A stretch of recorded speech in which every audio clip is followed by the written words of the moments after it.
can get a bit of greenery in that cafe as well. Here come Arsenal, under a little bit of pressure from Brighton.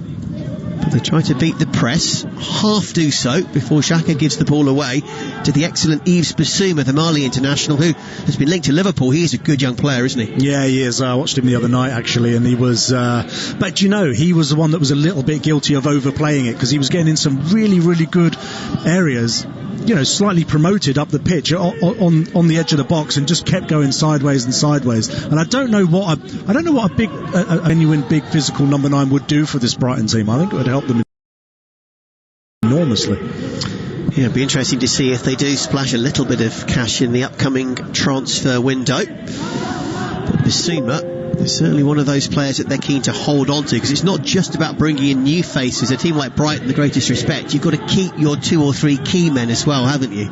Yeah, and the other thing as well is that if you keep selling, there's no guarantee that your replacement's going to come in are going to be anything like what you're not going to get it all right all of the time, and that's the problem for clubs like Brighton. Yeah, Ben White, of course, the young centre-half who was so impressive on loan at Leeds last season, rested tonight, but he's another real star for the future. Great ball-playing centre-half who has been linked to several clubs higher up the Premier League table. 10 gone, Brighton 0, Arsenal 0. All our other games are also goalless at the moment. That's Burnley, Sheffield United, Southampton, West Ham and West Brom, Leeds United. As soon as any goals fly in, we'll bring them straight to you. And after we're done, Manchester United Wolves, our next commentary, with Tom Rennie and Paul Parker at 8 UK time, so in about an hour and 50 minutes. Here is Yves Bissouma wearing 8, head up. Wall of red and white in front of him though, as Smith-Rowe, Aubameyang and Xhaka all backtrack and just prevent him from making any further progress. Webster this time pokes the ball forward, that's chested down neatly by Rob Holding. Saka treads on the ball though and gives it back to Brighton on the left edge of the penalty area. Glimmer of an opportunity here. Pascal Gross out as far as Bernardo. Low cross from Bernardo. And the shot was ultimately fired in by Alireza Jahanbash, the Iranian, over the bar, but a promising sign from the home team. Oh, I think Jahanbash thinks he should do better here. It comes to... he goes with his right foot, his outstretched right foot off the outside of his right foot, and I think he should just be sweeping this home with his left. You know, he's got Holding to beat, who takes up a pretty good position in front of him, but there's no midfielder tracking him in, and I think he should get that on target. We have had a goal elsewhere. It's come at the Hawthorns, West Brom, Leeds United. Which way's it gone for Joe Rawson? And West Brom are able to play the ball back to their own goalkeeper. Oh no, Sam Johnston is wrong-footed, and it's gone straight in. Oh, what a horrible own goal that is. Leeds United 1, West Bromwich Albion 0. It was Romain Sawyers, the player who passed it back and wrong-footed his own keeper. We didn't factor that into the Big Sam renaissance, did we? I was just thinking, actually, when I was listening to that, because I didn't know which way it had gone, but I was just thinking, God, you can spend as much time as you like on the training ground. There's some things you just cannot legislate for. Oh dear, we'll see what the Baggies' response will be. By the way, here, for the first time, Graham Potter has left the dugout and come to the edge of the technical area to park out a few tactical instructions. I wonder what he's made of those opening 12 minutes. Yeah, I mean, from an attacking point of view, they've had the best chance, even though it has really been the only chance of the game. I think it is exactly how he saw this game being played out. You know, get behind the ball, stop Arsenal. Arsenal keep getting the ball in these kind of areas in the centre halves and just in front of the centre halves, and they can't find an out ball. Beautiful ball over the top from Marie there. Fellow Spaniard Bellerin brought it down, tried a 1-2 with Bukayo Saka. The youngster overhitting it. We've seen Saka tread on the ball and misplace that one. The brilliance of the last game. I'm sure he hasn't turned his head, but it's slightly back to reality for him so far in this game, isn't it? Yeah, I think it is for a lot of them. And I made the point before the game that the adrenaline, when you get put in unexpectedly, the adrenaline just kicks in and takes over for you. And it's amazing how quickly it wears off, even if you're only playing your second ever Premier League game. It just doesn't have the same effect. Yeah, that's an interesting point. We'll see whether or not this is a sustainable change, because you think when Unai Emery came in for Arsene Wenger, for the first few months, yes, it was a bit rickety, but Arsenal kept winning and went on, I think it was a 20-odd game unbeaten run, didn't they? But then it fell apart, and my God, when it did fall apart, it fell apart epically. Yeah, it did. Yep, we shall see whether or not it's the same under Arteta or not, as Kieran Tierney bursts down the left-hand side. We see more and more of the Scots attacking prowess now that he's fully fit, and he wins a corner with a tantalising delivery. Well, it's a great burst of pace. Goes past Veltman here like he's not even there, gets the ball in. Lewis Dunk, as ever, taking up that position at the front post to stop the striker getting across there for a tap-in. He's a big player for them. They really miss him when he's not in there. Absolutely. First corner of the game then it goes Arsenal's way. 14 minutes gone. Brighton 0, Arsenal 0 here on Premier League Live. Head to head, Brighton have beaten in their last 5 against Arsenal. 3 wins, 2 draws, and won both games last season 2-1. First time they'd ever done the league double over the Gunners. Saka's corner is poor as well. And here's Bissouma on the right edge of the penalty area, headed that one away very comfortably indeed. Brighton slowly push out, but Arsenal get it back just inside the Brighton half and will prepare to go again. When you get an opportunity in a tight game like that from a corner, you need to do more, don't you? Yeah, you do. It's not good enough. Not a good enough delivery at all. Back out to Tierney. Low cross this time, cut out by Webster.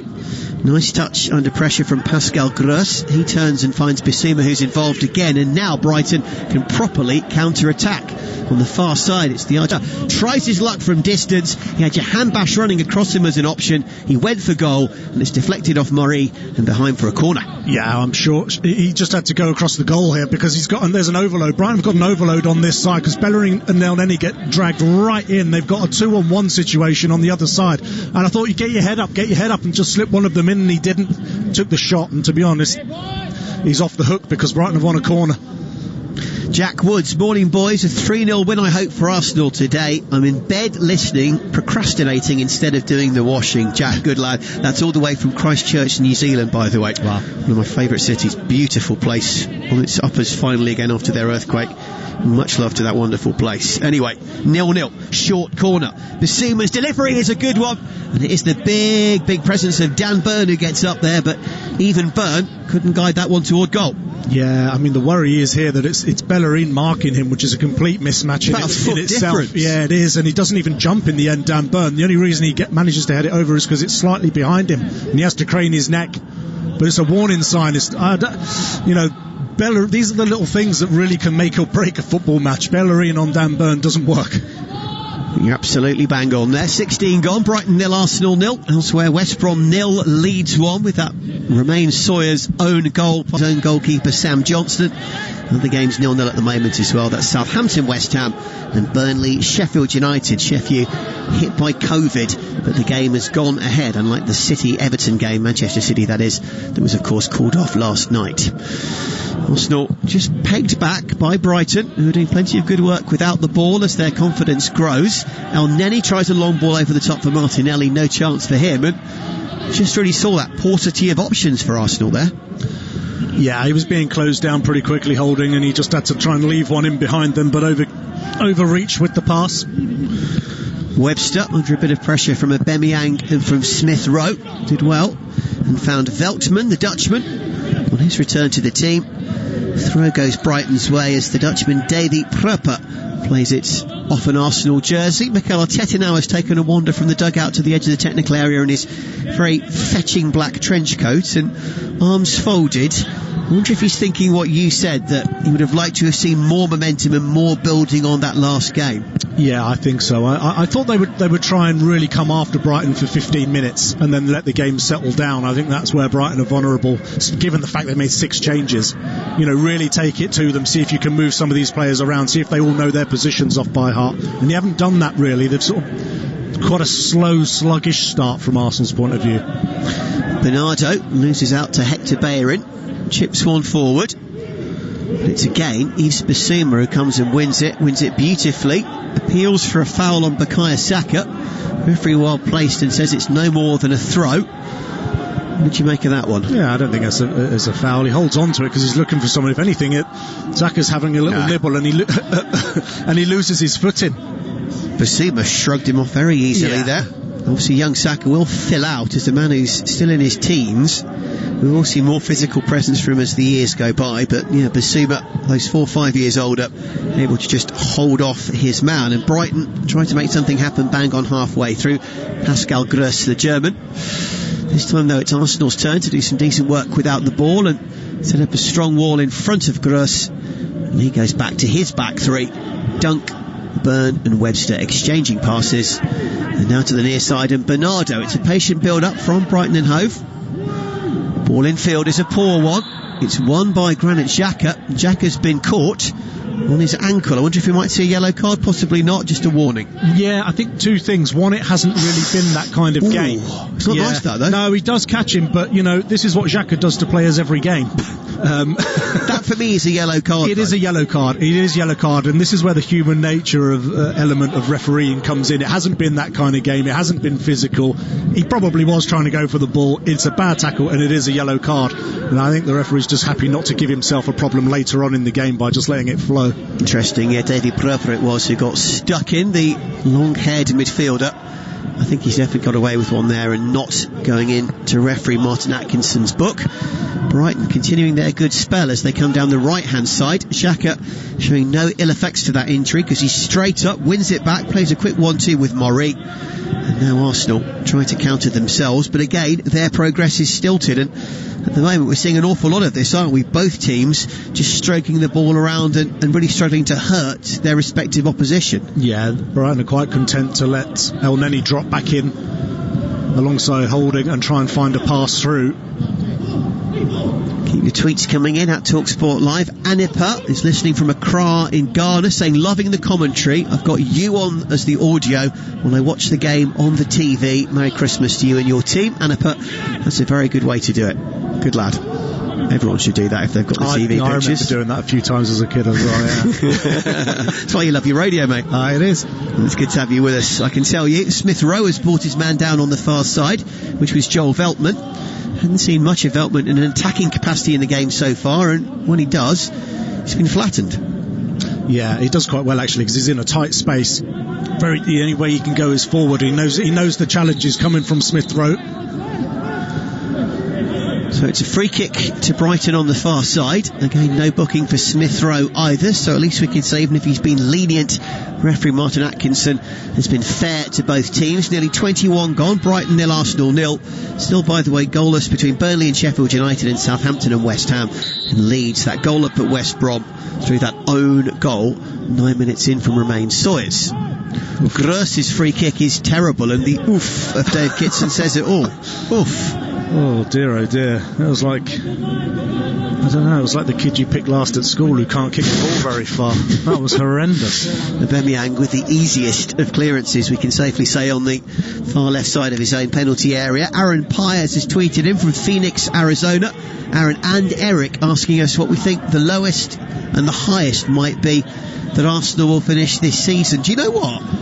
I wouldn't rule out, weirdly, them somehow still sneaking something like fourth. I know that's very optimistic, but nobody's running away with this league, and if they can get on a decent run, I don't think that's out of the question. But flip side, if this continues and they go flat and fall back to their old ways as they look a little bit now, you could see them maybe finishing about 15th. Well, you can honestly look at a couple of very varying options for me. Well, if Leno keeps doing keep-ups in his own 6-yard box, I've got them down for relegation.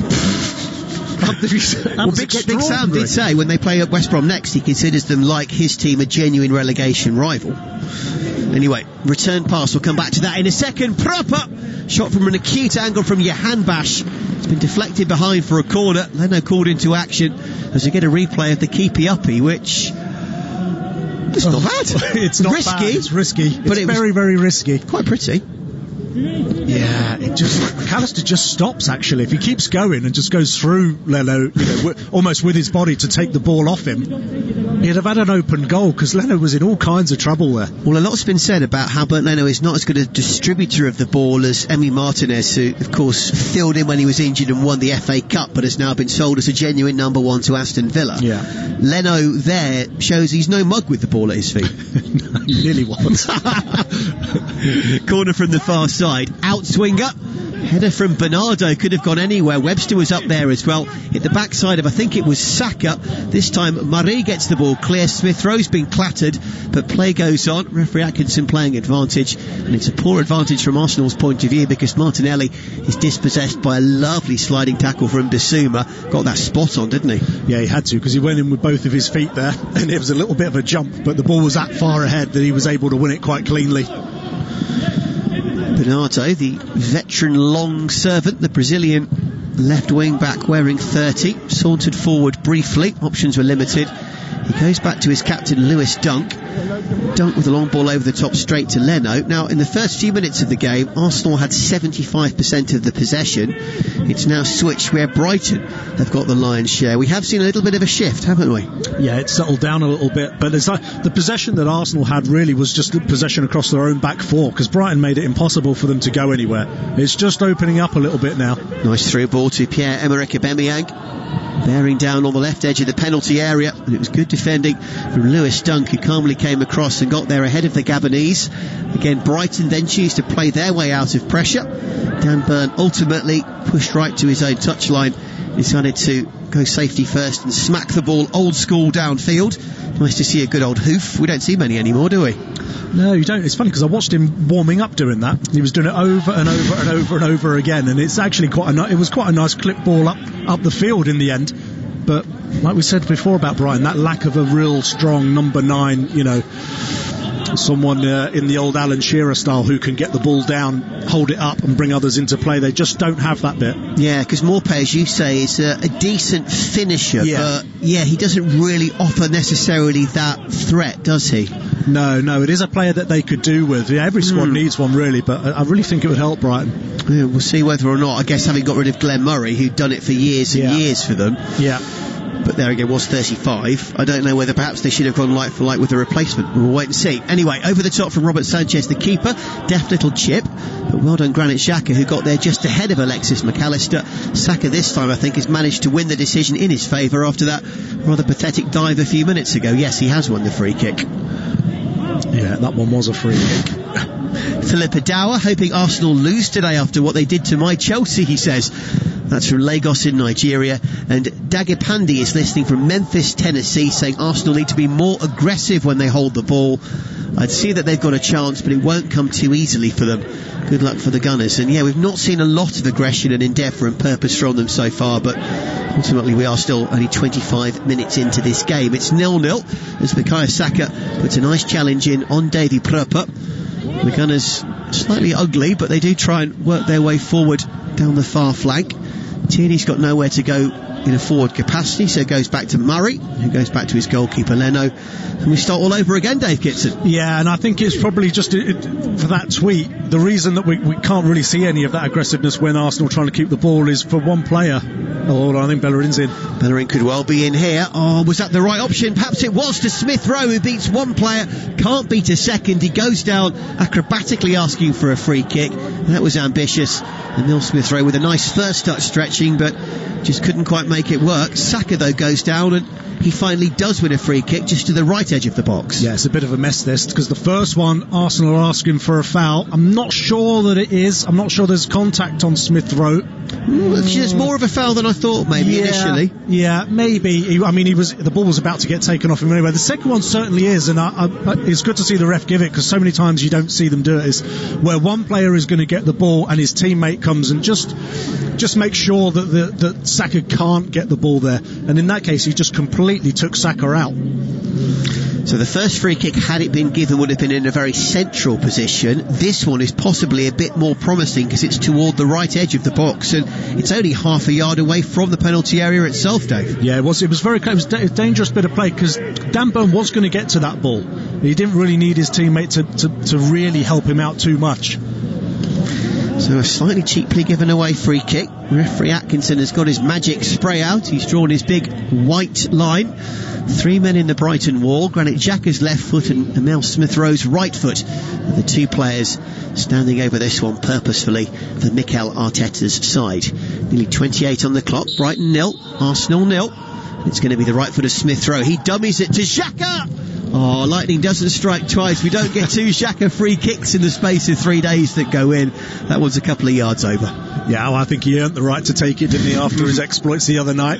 It's the same kind of thing, maybe a little bit more curl on it. And also the fact it was so close to the box, you didn't have the room to get it up and then down again. Yeah, I think when the ball is like that, when it's a bit further out, not so central, I think you've really got to try and find that far corner. Those crosses where either it just needs a touch, or everyone misses it and it still finds its way in.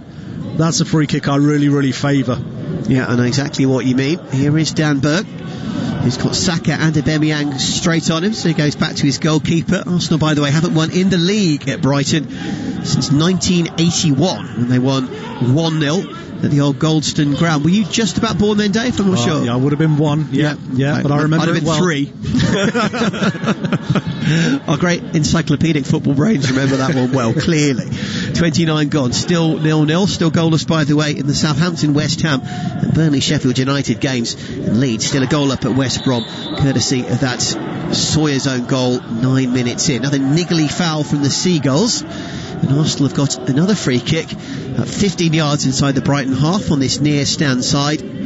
Dave Guyver, by the way, has tweeted saying he's going for a score draw and a Blades win. He says they were phenomenal last season and deserve to stay up. And regarding the score draw with Arsenal, he thinks they need further signings in the January transfer window. Dave, I think you're right, but the problem is unless they can ship a few people out, I'm not sure the money for Arsenal is there. Yeah, it's quite a big squad actually, and when you've got the best part of 500 grand not even in the squad a week doing nothing, yeah, it's going to hurt you, isn't it? Yeah, and that, of course, is chiefly Mesut Ozil, who eats up more than 300 grand of that. Yeah, and it looks like Willian, from what I hear, certainly it looks like Willian might not be in favour for too much longer. He's had a less than an auspicious start to his Arsenal career. Massively. I mean, he started with 3 assists in his first 2 games, and everyone said at 32 he's still got it, great signing, and he's done nothing since. And a 3-year deal, don't forget, so he'll be 35 unless they can ship him out. Yeah, I was a big fan. I really was. I thought he was terrific at Chelsea, and I thought, you know what, that's a good signing. It will really help them. It's just not happened. Well, Paul Mortimer's take yesterday, your colleague, when he was alongside me, is that he's a luxury player, and it kind of worked at Chelsea because everybody else shepherded around him and kind of allowed him to do what he does. Arsenal probably aren't quite good enough and balanced enough to carry that. Yeah, possibly, and I think that maybe when you also, because I see Pepe in that spirit too. Yeah, and I think when you got 2 of them, it becomes even harder. Neither of them look any good at the moment. I have to be honest with you. They don't, sadly, because I was really looking forward to seeing Pepe. Yeah, £72 million, of course, from Lille. He has had the odd decent moment, but they've been fleeting, and he's back down to the bench for this one. 5 goals, 3 assists for Nicola Pepe so far this season, but not too many of those, I can tell you, have been in the Premier League or in particularly meaningful games at this point of the campaign. Now, Johan Bash is up against Holding, the 2 players wearing 16, and again Holding, calm, astute, getting the job done. We're seeing more of that as the weeks go by from him. Yeah, actually, he's had a long time to get going, hasn't he, at Arsenal, but he really has. Well, he was playing so well before Marcus Rashford took him out and did his knee, and before he had that year out, he was really starting to come into his own then. He was, and it was a real shame because you're right, he had about half a dozen appearances before that game where he was excellent. And it always seems to be the way, doesn't it? But he seems to have come back, recovered from it really well. He has been getting better every game. Yep, I would agree with that. Of course, signed from Bolton 2-3 years ago with great expectation as a young ball-playing centre-half, but in the Ben White mould, of course, of Brighton, who is down on the bench today. Mohamed Elneny with a header high into the South Coast night, which drops back to a Brighton shirt. They're happy to pump it back downfield as far as Pablo Mari. He wins it for Arsenal, but it's straight back to Brighton once more. Cross from the right-hand side. Not the worst of crosses from Veltman. Did okay under pressure. The ball trickles all the way to the other side of the field, where the other wing-back, Bernardo, keeps it in play. Here's Pascal Gross cutting inside. Saka goes down as a shot on target, a cross shot that was easily dealt with by Bernd Leno. Yeah, that's why I'm not Bellerin's biggest fan, I have to say, because he had about 5 yards a head start and he still didn't make it. When he got there, he tried to look at the linesman and claim that the ball had gone out, and the ball got slipped behind him while he wasn't looking. 32 gone, Brighton 0, Arsenal 0. Here's Pierre-Emerick Aubameyang on his return to the team after hamstring trouble. Beats one player, ball just behind Emile Smith-Rowe, and as Smith-Rowe tried to turn to win it back, guess who? The excellent Yves Bissouma calmly won it back. His ball over the top, though, was disappointing on this occasion. Yeah, and if you want to know, I know that tweet that came in a little while ago, if you want to know why Arsenal's passing is a little bit fragmented once it gets into an advanced stage, the answer is that number 8 for Brighton, Bissouma, who's been the best player on the pitch by a mile. Liverpool among those linked with him, aren't they? Particularly if someone like Gini Wijnaldum does move on at the end of the season. Not quite like for like, I grant you, but I think that could make a lot of sense. Yeah, his positioning looks excellent. When to go, when to hold. He's got a pass in him as well. Yeah, would agree with that. And he's still only 24, so good young age, the Mali player. Goals have gone in elsewhere. We'll quickly nip to the Hawthorns first of all, where there's been another goal for Joe Rawson. Cleared away only as far as Alioski! What a strike from Erhan Alioski, and Leeds United have 2. Oh, they double their lead at West Brom. It's looking good for the Whites all of a sudden, Dave. It's such a nightmare when the start that obviously they gave to Leeds with the mess of the first goal, and it's so frustrating because you go to Anfield, get a great point and try and build on something. It's amazing how often it happens. Now there's been a goal at Turf Moor as well. 2 struggling teams, Burnley and Sheffield United. Which way's this one gone for Paul Scott? Brady takes towards the far post. Heads go up. This time it is a goal, and it is Ben Mee up from the back, who has opened the scoring from Burnley. Excellent player, Ben Mee. I've said this several times in my commentaries. Very kind of unheralded, but always solid.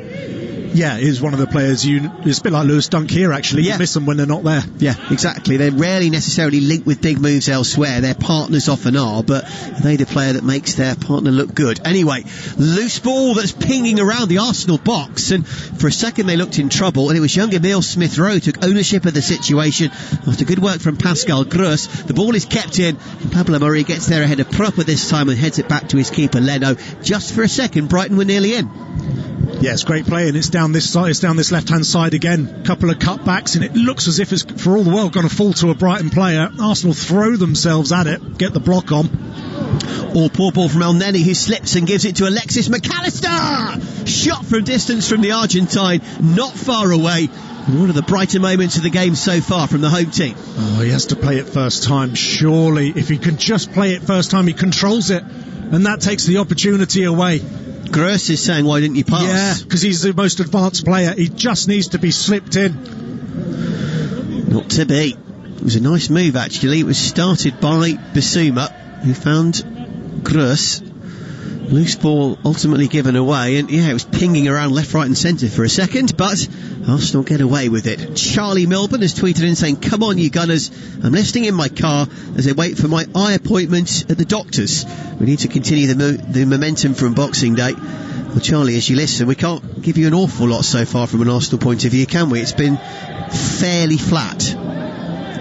Yeah, I think Saka's growing into the game more and more, but he's clearly been singled out by Brighton because they're really jumping on him every time he gets the ball. They're either bringing him down or taking it off him.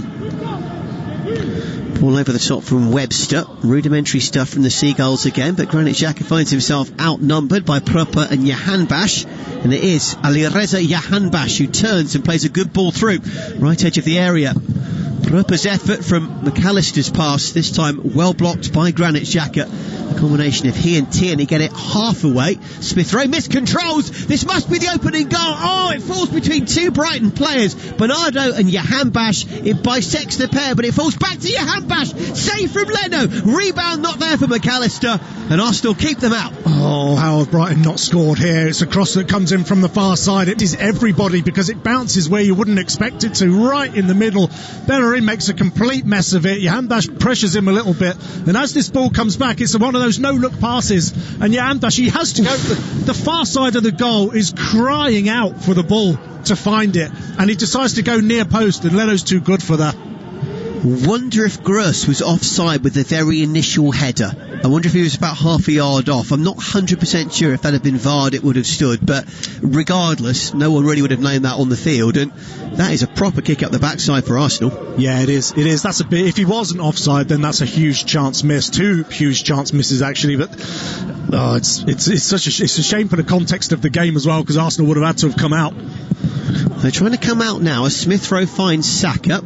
Again, he's roughed up and has his legs taken away from under him, but legally so, says the referee, as he tried to find the other member of this talented teenage trio behind the striker, Gabriel Martinelli, who's not seen a lot of the ball in the last few minutes, but he is not alone from an Arsenal point of view with their attackers. He certainly isn't. Do you know, I was just thinking about how would I be feeling if I was a striker playing on this Arsenal team. Now I look at Aubameyang, not that I'm a Aubameyang, but I just look at the amount of the ball that he's seen. I can't remember the last time he touched it.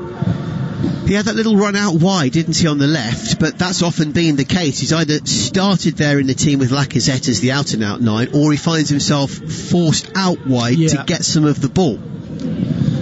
Yeah. Here's Smith-Rowe. This is a bit more promising. Hector Bellerin on the near stand side is in space. Nice cross. Oh, good header clear in the end. It was Webster who had to really be decisive there, and he heads it clear. That was a much better ball, though, from Hector Bellerin. Yeah, and I think that's kind of my point, really, because the ball from Bellerin is brilliant. It lands right in that little corridor there where the goalkeeper doesn't know, or the centre-half doesn't know, and they both leave it to each other. On this occasion, they do actually get it away through Webster, but Aubameyang is right out on the back post, being marked, and you just think, where is that player? Yeah, it was Martinelli, actually, who was making the run toward the ball, wasn't it? Okay, so it is at least a corner. Wasn't sure if they'd gone out for a corner or a throw from Webster's header, but it is a corner kick, and two players standing over it, interestingly. Will it be Saka's left foot? The answer is yes, but it's another poor delivery.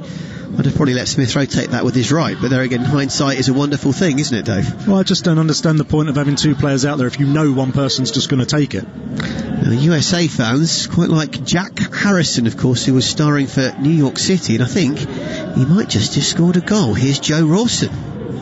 The ball up towards the edge of the West Brom penalty area. 1-2 with Bamford. Harrison into the penalty area. Lovely finish into the top corner. Jack Harrison has added a third for Leeds United. Cracking story, made his way stateside and back, and Leeds are happy to have him, and they lead 3-0 now, Dave. Yeah, and Harrison, I like Harrison as well. I agree with that. He's a good little player, but there's so many good players at Leeds, and I just love watching them. You never know what you're going to get, do you? West Brom 0, Leeds 3, Burnley 1, Sheffield United 0, Southampton 0, West Ham 0. Our game is still 0-0, Brighton Arsenal.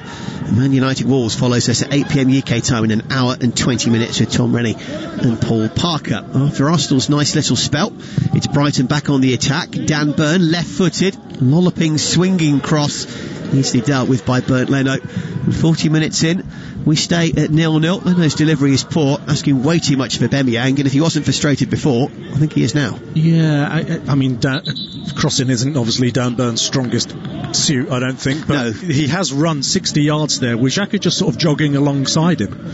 Yeah, he almost overlaps with Bernardo at times and becomes the left wing back himself, doesn't he? It's weird, because he's not the frame at what? Is he 6'7" or something? He's very, very tall. It's not what you would normally expect to see. Yeah, I'm sure I might be hopelessly wrong here, but did he have a spell at Yeovil? Because I think I played against him. Certainly Fulham and Birmingham, I know for sure. I will check that out for you. I will check that out. Here's Bernardo in the meanwhile. Excellent challenge from Bellerin. Smith-Rowe plays a 1-2 with Saka. It wasn't quite what he intended, but it comes back to him. They'll take it. Finds Granit Xhaka. Oba finally touches the ball for about half a second, and he loses it to Webster, but Webster overplays it. Smith-Rowe runs it back and gives his skipper Aubameyang another opportunity. This is not a pretty move from Arsenal. They've tried to give it away twice, but they've got it back twice. Here they are, about 35 yards out, centre of the field. Xhaka to Tierney, and now back to Emile Smith-Rowe. Tries to put a bit of purpose and drive into the attack. Head down, goes sauntering into the edge of the box. Will he get the ball back from Tierney, I wonder? Here is Tierney up against Proper. Poor cross on that occasion from Tierney. Easily dealt with by Robert Sanchez. I think we've got another goal. My goodness, we have. It's at the Hawthorns again. Joe Rawson. Here come Leeds forward, and another goal. It's deflected in, and Rodrigo will celebrate. It might go down as an own goal from Dara O'Shea. Comeback Slaven Bilic, all is forgiven. Oh, goodness me. The point against Liverpool suddenly looks very small indeed. Yeah, absolutely. And of course they got a point, didn't they, against Man City in Bilic's last game as well. And either side of that, a 3-0 and a 4-0 so far. And I say so far because, like us, they've only played 42 and a half minutes. All the goals are coming on the edge of the second city. Black Country divide tonight, aren't they? 4 of them there. 4-0 to Leeds. Burnley with that goal against Sheffield. Still goalless in our game, Brighton Arsenal and Southampton West Ham United. Benjamin Snyder has tweeted in, anxiously listening from your favourite central Alabama city of Birmingham. Good work, Benjamin. Hoping that Brighton leave Maupay on the bench for the whole game for the sake of Leno's knees. And yeah, Benjamin, I have to say that Maupay does like to get stuck in, and certainly in those 2-1 victories where Maupay was so important for Brighton against Arsenal last season, he didn't exactly endear himself to the Gunners' fraternity, did he? No, certainly not. Do you know, I've just found that Dan Burn stat here. He did. It's amazing. He did play for Yeovil. Was that as a loanee? Or he was on loan from Fulham. From Fulham, right? Yeah, and they beat us in the playoff semi-final when I was at Sheffield United, and then he scored in the final at Wembley. So is that when they went up from League One to the Championship? That's right. Yeah, and that was as good as it got for Yeovil, wasn't it? Because unfortunately, from there under Gary Johnson, it all then unfortunately really unravelled, and of course they're back down 3 divisions beneath that, back in the non-leagues again, which is effectively where they come from. Yeah, it's incredible, isn't it, how football can go sometimes? But yeah, no, I thought I could. I remembered it. Very good. I shall add that to my Dan Burn stats pack. The fact that he was also at Yeovil and got into a playoff final. Fair play. Here's Davy Pröper for Brighton. Good work. Just to get the better of Kieran Tierney, and believe you me, not too many players have done that of late, and it's freed a bit of a gap maybe for Brighton to counter-attack, but Bernardo went infield. I don't know why for me there. It's I think this is typically the end of the half where both teams are saying, right, just don't concede anything, we'll just let the other team have the ball, and we're happy to get to half time at the moment. Here's Adam Webster for Brighton. 30 seconds to go till time added on. He does not get an Arsenal challenge and goes straight through the lot of them, and in the end it was crucial for Elneny to come in and nip the toes of Alexis McAllister, otherwise that could have been a goal. Webster completely unopposed for about 40 yards. It's unbelievable how many times Arsenal let runners go. It was very worrying from Arsenal's point of view. Webster, I think, was shocked himself. A bit of a nosebleed moment, didn't quite know what to do with it. As it was, Arsenal get away with it, and the referee has seen enough. 4 seconds of time added on was enough. Mikel Arteta immediately strides purposefully back down the dugout, and I do wonder if he's going to put a bit of a rocket up his players. We have not seen that building on momentum and that continued excellence from the Chelsea game. They're not losing, Arsenal, but it is in some senses back to a few of the problems that maybe had blighted them on their 7-game winless run before that. Brighton, we can safely say, carving out some of the best chances of the half. Second half will be with us in about 15 minutes time, but at the break here at the Amex, it's Brighton 0, Arsenal 0 on Premier League Live. Demanding a high performance from your team? You should be demanding the same from your tyres. The Irish Tyre Industry Association is urging motorists to stay safe this winter and check the condition of your tyres. You could even be liable for a fine and 2 penalty points if found driving with tyres below the legal tread depth limit of 1.6 millimetres. ITIA expert technicians will carry out a free tyre safety check to ensure your tyres are safe and legal. Visit itia.ie to find your local expert. Get ready and hold on tight, because the Premier League is here! Which teams will stay on track, and who'll go off the rail? Get the Irish Sun for top transfer news, exclusive star interviews, and opinions from the biggest names in football, plus expert analysis of every action-packed match in our fantastic goals pull-out each weekend. Stay up to speed, because you never know what the Premier League is going to throw up. Pick up the Irish Sun today. Certainty. With Volkswagen commercial vehicles, it's included as standard. The Crafter, Transporter and the all-new 5th generation Caddy are more innovative, dynamic and efficient than ever before. Now with HB Finance from 0%, purchase contributions of up to €3,500 and service plans from €9.99. They're the smart next step for your business. For vans and offers you can rely on always.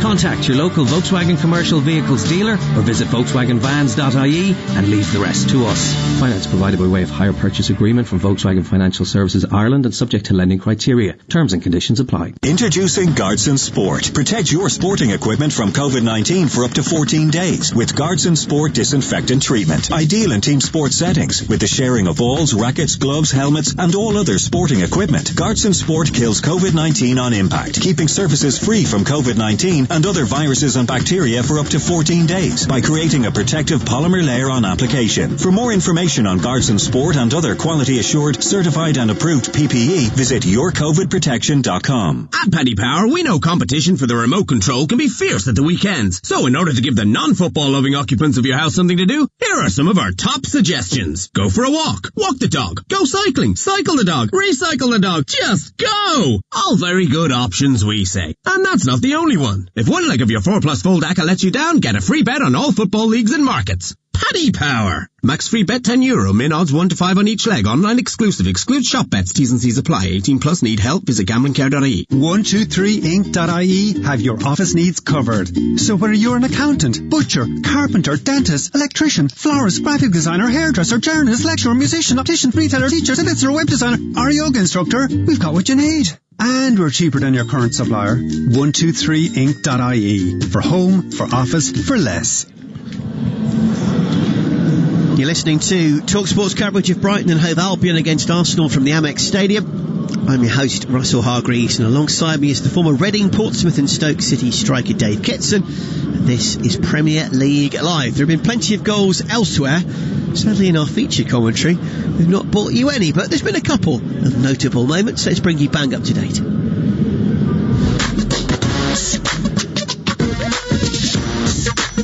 Poor ball from Elneny, who slips and gives it to Alexis McAllister. Shot from distance from the Argentine, not far away. One of the brighter moments of the game so far from the home team. He has to play it first time, surely. If he can just play it first time, he controls it.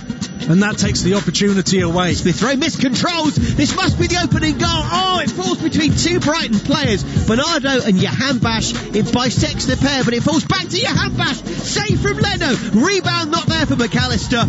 And Arsenal keep them out. Oh, how have Brighton not scored here? It's a cross that comes in from the far side. It misses everybody because it bounces where you wouldn't expect it to, right in the middle. Bellerin makes a complete mess of it. Jahan Bash pressures him a little bit. And as this ball comes back, it's one of those no-look passes. And Jahan Bash, he has to go. The far side of the goal is crying out for the ball to find it. And he decides to go near post, and Leno's too good for that. So 0-0 at half-time, and Dave Kitson, no Arsenal chances in that montage. And just looking down the team sheet, I can't really think of even a half opportunity, let alone a proper clear-cut one. No, I mean, they've had one free kick, really, isn't it, from Xhaka, which was about 2 yards over. Well have been a mile away. Yeah, and that really is it. And the big reason for that is Bissouma, the number 8 for Brighton in midfield, who has been absolutely outstanding. Yeah, man of the match by a distance. Oh, easily. And at the heart of all of the good things that they can do. I mean, I really see, what other top teams around Europe see in this boy. His decision making's excellent. He can find a pass. He's been outstanding. Keep your tweets coming in at TalkSport Live. Honoriodi saying, good evening guys, I desperately want Arsenal to go on and win this one. Last season's corresponding fixture is still so fresh in the memory. That's listening from a windy Lagos in Nigeria. And James Picard, driving his way, says, to the north of Georgia for a few days of hunting and fishing. We're well chuffed to have you pair calling our Arsenal game on our 8-hour journey. Wishing you a happy new year. Well, James, we've tried to make it as entertaining as possible for your journey, but at times it's not been that easy, Dave, has it? No, it hasn't. Turd polishing, dare I say it, at times. It really has. I mean, Arsenal, really, it's a bit like after the Lord Mayor's show, isn't it? Great result against Chelsea, and we did say at the start, is that a type of performance that they can keep up? And clearly they can't, and that's unfortunate. But it has allowed opportunities for Brighton, who you have to say really should be 1-0 up at least. Odds and ticket again from Lagos in Nigeria. If Arsenal win today, I'll be 4 million richer. I presume the local exchange rate means it's not 4 million quid, but regardless, I'm anxious that they do it and don't lose. I don't want to be the voodoo. Very good. Francis Fair, Aubameyang should not have started this game. I don't think he's match fit enough yet after his calf problem. Probably not a bad shout. I mean, Lacazette did alright. He played for the full 90 give or take, which for him was rare, and wasn't puffing on Boxing Day. Yeah, unfortunately, it's kind of needs must at this time of year. He probably wouldn't play if there was a suitable, or if they hadn't had so many games in such a short space of time, but they have to. But well, Nketiah is the other option, but he seems to have fallen slightly back out of favour over the last couple of weeks, doesn't he? Yeah, I mean, the other question is, how do you get someone match fit if you don't play them? And, true. And they're going to have a little bit of time off in January to sort themselves out, and maybe Arteta's thinking this is a good opportunity for Aubameyang to get back into the swing of things. Unfortunately, actually. I think I even said it in commentary. I couldn't remember the last time we touched the ball. Very, very good point. One more for now. Godwin says 1-0 to Brighton is his prediction for the second half. Good evening to the best commentary guys in the business. Thanks for that, Godwin. And Merry Christmas and Happy New Year in advance. That's from Port Harcourt in Nigeria. We've got tons of other tweets coming in at TalkSport Live. We'll continue to read the best of them out in the second half, and please keep them coming in. And send a picture. We love a good picture of where you are, particularly if it's pretty. Makes us feel happy, doesn't it, when we're here on a cold night at the Amex?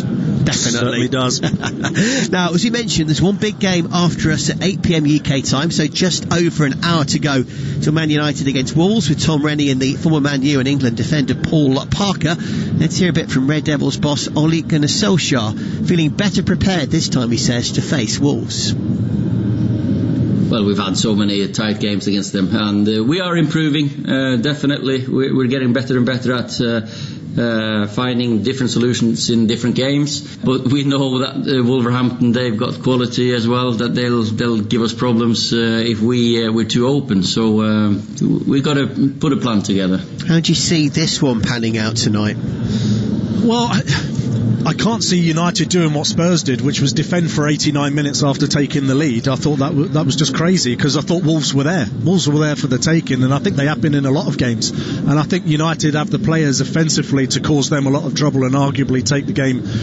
away from them before Wolves have even got started. They're missing Jimenez like no team has ever missed a player, and they don't look as if they're ever going to score because of that. What do you think about the news Diego Costa is a free agent again today after doing a deal to leave Atletico Madrid again? Third time is it? I lose count how many times he's come back and then left again. But yeah. Wolves, and funnily enough Arsenal, a couple of the early teams linked with the former Chelsea man. Yeah, I guess it depends what you want from the player. If you want somebody to come in and do a job for a few months, he probably, there are worse shouts out there. There really are. 32, so I don't know. He's probably still got a year or two in him. Yeah, exactly. I mean, that's no age, is it? 32.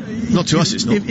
I think if his hunger is there, I think that's the point with Costa. If his hunger is there, and they can get the ball to him, and so he doesn't cut a frustrated figure like we see so many times from the strikers at Arsenal, then perhaps he is that missing link. But arguably, Wolves' need is greater, isn't it, at the moment, with Jimenez being sidelined? Yeah, I agree with you. £57 million he cost, by the way, when he left Chelsea to go back to Atleti the first time. So we'll see what happens there. Just a quick word as well. Former Stoke man, your old boss, Tony Pulis, has lost another job, this time at struggling Sheffield Wednesday in the Championship. Yeah, I didn't see that coming. It's only been 10 games, really, and the quote that came out of Sheffield Wednesday was quite interesting, that it wasn't just about the performances, there were other reasons as well. I'm not sure what they were exactly. I'm sure somebody will dig them out, but Merry Christmas, Tony, from the Kitson family. Have a good one. We shall see where that one goes from here. Is Tony Pulis done and dusted in football, or will he get a further job? Of course, he's been to Middlesbrough, where things worked out for a little bit, then went a bit south. Sheffield Wednesday has not worked out. Palace certainly did for a while, but you wonder where he's going. We shall wait and see. Remember, at TalkSport Live for your tweets, second half of all of our games to come as well. And our featured commentary is still goalless, but we both feel, Dave and I, that there's a goal in it. Brighton Arsenal, second half, fast approaching on Premier League Live. The Premier League Live. Here's the shot away! Goal! With TalkSport.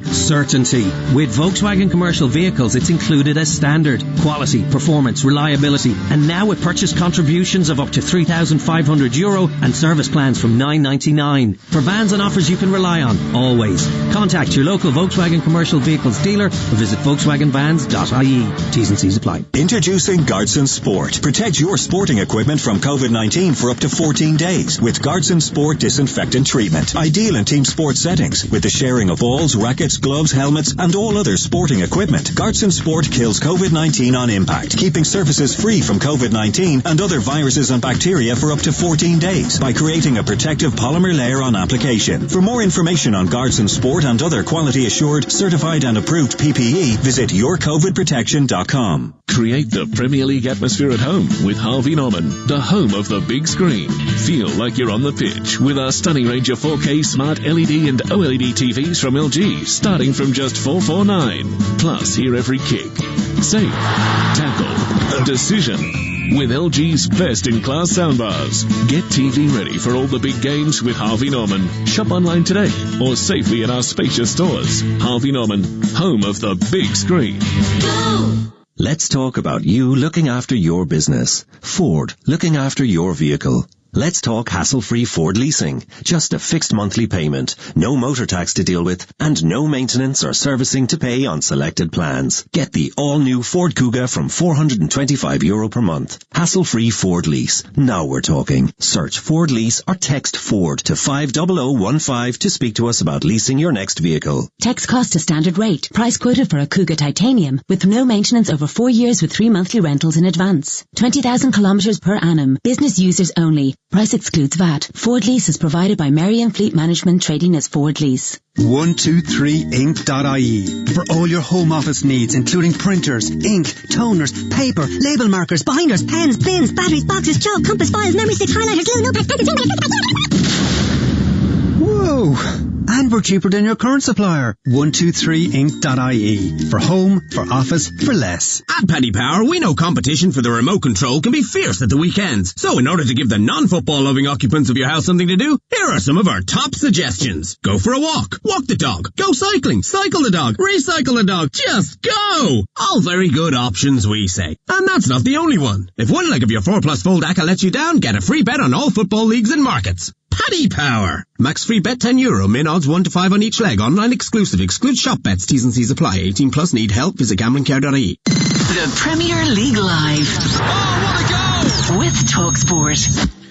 You're listening to TalkSport's coverage of Brighton and Hove Albion against Arsenal from the Amex Stadium. I'm your host, Russell Hargreaves, and alongside me, the former Reading, Portsmouth and Stoke City striker Dave Kitson. This is Premier League Live. Perfect timing as Brighton come out for the second half from the tunnel just beneath our vantage point. We await Arsenal in a second, and Dave, I think there is one goal in this. You were just saying the same to me over our half-time coffees. Which way do you think it will go, though?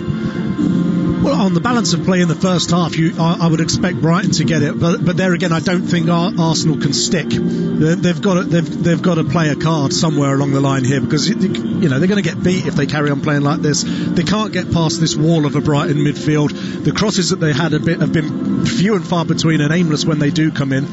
And to be honest, Brighton's game plan, they've executed it so far really, really well. They look by far the more likely to score a goal in that first half. Mikel Arteta, we heard him pre-match talking about feeling responsible for Arsenal's recent poor form heading into the Chelsea win, but having called that such a special day after what he said was such a draining, frustrating and painful run, he's really talked the talk, hasn't he, and set them up to improve. So if they don't today and go back to their old ways, that malaise for me could be really worrying.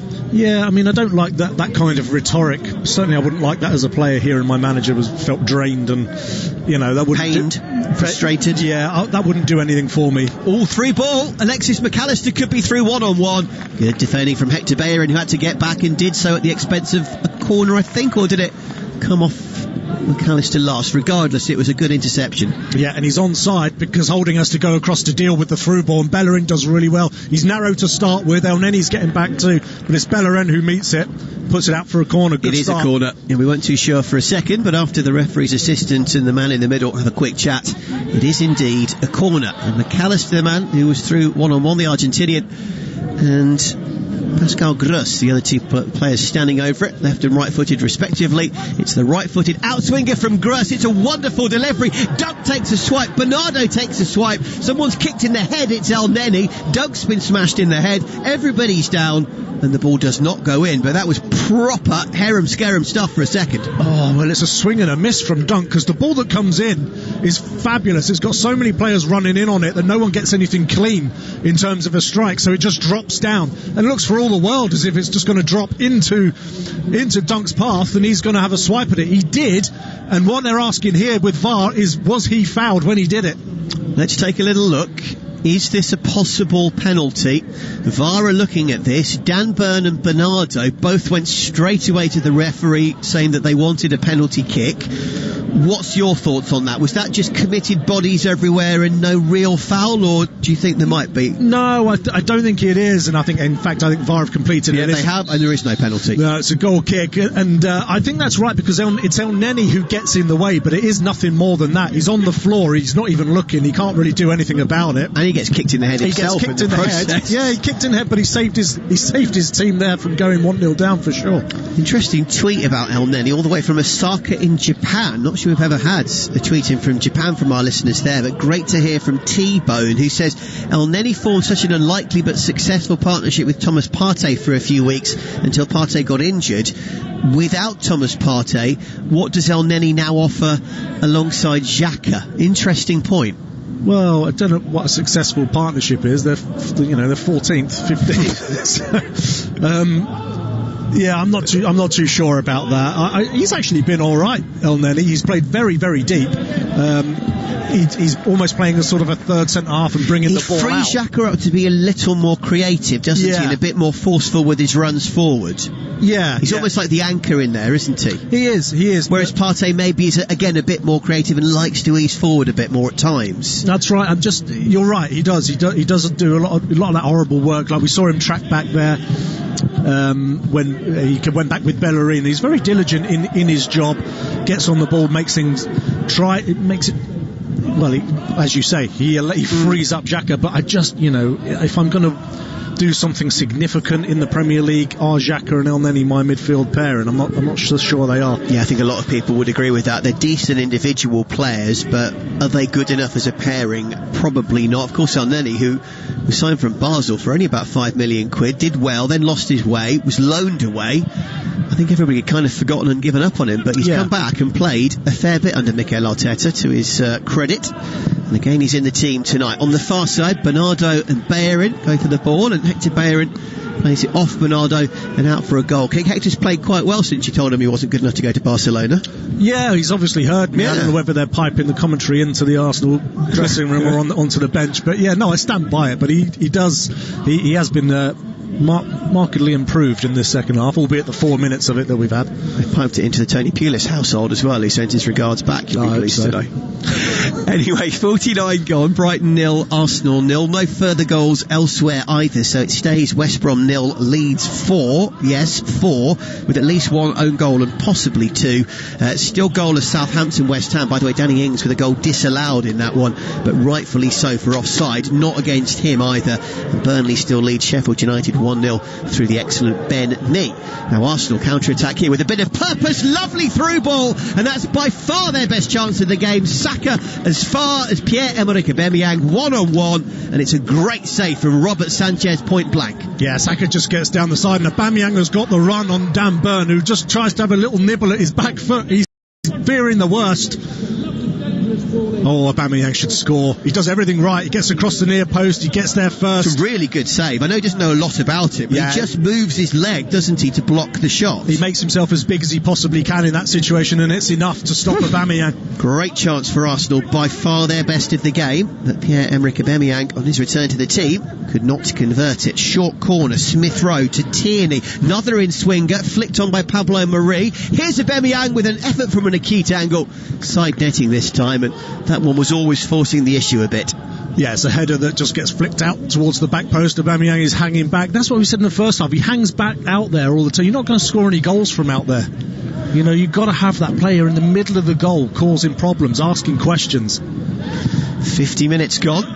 Brighton 0, Arsenal 0, but the game a little more lively, I'm pleased to say, in the second half, and I'm sure particularly from Mikel Arteta and probably a bit from Graham Potter, one or two rollicking half-time team talks to get a bit of urgency into the players. Yeah, I think certainly if you were a fly on the wall in the Arsenal dressing room, I'm surprised you couldn't hear it beneath us, actually. Yeah, you would have heard some curse words. Choice language. Yeah, I'm sure it's because they were awful. They didn't ask no questions of Brighton whatsoever. Did you hear what Roy Hodgson, by the way, had to say in a similar regard on the back of Palace and Leicester? He said that he was so angry, but he didn't know really what to say. He was so frustrated with Palace after 2 terrible results and then a limp first half against Leicester. I'll come back to it in a second, because here's Martinelli! And Gabriel Martinelli, curler from distance, just over the bar. The young Brazilian, like Aubameyang before him, inches away. Oh, it's good play, because it's a throw in from Tierney to Smith-Rowe. He rides one challenge and then flicks the ball into Martinelli's path. It looks for all the world as if it's going to dip into that far corner. It's the right place to try and put the ball. That's where the most of the goal is open, and he just gets underneath it a little too much. 2 good chances for Arsenal, though. No, basically Hodgson said that all he could do was unleash an apoplectic Ray Lewington at the players, who apparently just exploded at them non-stop for sort of 12 minutes and screamed and shouted, and kind of worked, because they got a point out of the game, first one in 3 games. Yeah, I don't... Unleash an angry Ray Lewington. What does an apoplectic Ray Lewington look like? I think we'd have heard that one from where we're sitting had it been here, wouldn't we? Yeah. I think the whole stadium would have shaken. Anyway, here come Brighton at the other end. Much better second half so far. Good sliding challenge from Martinelli, who's back helping out his defenders this time. Little run had been made by Joel Veltman, the Dutch right wing back, on his return to the team. He takes a quick throw to Johan Bash. It's one of my bugbears. I'm seeing so much of this kind of airy-fairy worked moves where somebody strays offside. Another one. Yeah, it's just where players lose their concentration. Too pretty. They're just not reading the game as well as they might. You've got to know that the moment the ball goes back, the Arsenal defence is going to step up, and that ball's not going to be on. He fell for that one, I have to say, Johan Bash, and in the end, Brighton give the ball away. Arsenal, though, dispossessed themselves after a stout tackle from Veltman, but it's back through to Martinelli, who plays a gorgeous ball to Smith-Rowe, and it's 3-on-3. Here's Aubameyang, left edge of the penalty area. Will he shoot? Will he cross? Oh, he does neither. He does a weird hybrid and puts it about 6 yards wide of both Smith-Rowe and the goal. Yeah, he's trying that finish that his predecessor was so good at, Thierry Henry, where he just opens his body and curls it into the far corner. He doesn't get the whip on it, but credit to Dunk, because he knows that that's what Aubameyang wants to do, and he blocks it. It's like one of my bad golf shots. It's a push that isn't necessarily kind of an actual slice. It's just always straight but violently offline. Oh, I don't even bother with golf anymore. I'm just so angry at it, I don't even bother. Not great there from Pierre-Emerick Aubameyang. The run, though, was promising, wasn't it? And the counter-attack with that lovely through ball from Martinelli to Smith-Rowe. He did nothing wrong to free Oba. It was all about being caught slightly in 2 minds with his options right at the death, I felt. Yeah, absolutely right. And it's a different Arsenal team this second half, isn't it? Yeah. They've come out the traps. They're countering, they're keeping the ball, they're playing, they're mixing it up. First half they didn't do anything. There was no sort of plan A at all. Now we can see at least 3 or 4 different ways of trying to attack Brighton. Kingso Io says, evening guys, you're my eyes while I listen. Just pray that Arsenal will come out from their drowning depths and go on to win this one. That's Ijukwuo from Port Harcourt in Nigeria, from their drowning depths. I like that, Kingso. I think sort of thing Mikel Arteta might have said on top of his draining, frustrating, painful run.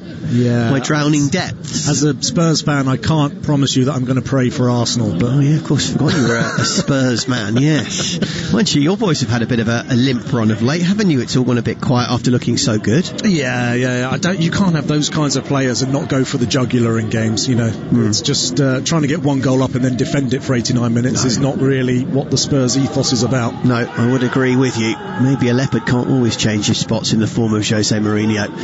Anyway, Sanchez again delicately controls that in the Brighton goal and chips it forward, but Alexis McAllister couldn't control it, and Arsenal easily win it back. 55 gone, Brighton 0, Arsenal 0. Brighton very much edging the first half. Arsenal with 3 good chances in the second, 2 to Pierre-Emerick Aubameyang, the first of which I think he definitely should have taken, and the second wasn't a bad opportunity either. And Gabriel Martinelli close as well. Here's Saka on the right hand side. Good sliding tackle from Dan Burn, who stuck with the youngster well. His big long rangy legs stretched out, Dan Burn. And it's at the expense of another corner. He did really well, actually. There's not a lot to aim at Martinelli in the box, but Dan Burn does really, really well on the stretch to block the ball. I just wondered whether Saka was offside, and if they get anything from this corner, I'm sure we'll get a replay, because he looked as if he was. Interesting. Well, it's gone as a corner. 56 gone. Taken on the far side in a moment, I think, by Bukayo Saka. Smith-Rowe's over it as well. It's that same routine where both youngsters stand over it. Left-footed in-swinger from Saka. It's flicked on inadvertently by Bissouma. It falls onto the head of Rob Holding. Holding wasn't expecting it via the deflection.